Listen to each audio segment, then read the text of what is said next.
In this video, we will demonstrate how to repair a Dixon CNG8F8-S CNG quick disconnect.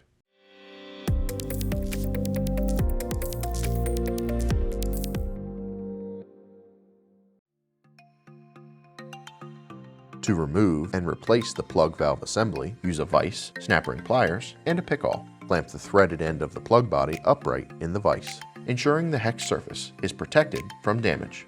Locate the removal notch on the installed retaining ring. This notch creates a gap between the end of the ring and the plug body. Carefully begin unwinding the retaining ring coils, as doing so releases the compressed spring underneath. Ensure the internal threads are not damaged.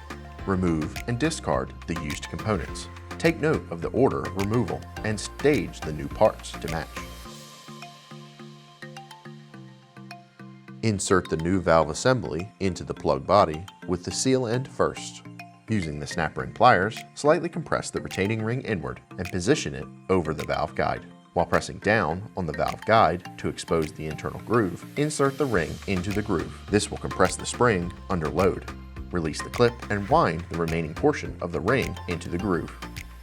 It is recommended to test the assembly for leaks during initial use under operating pressure. Dixon manufactures and offers a variety of solutions for your quick disconnect needs. Visit our website to learn more.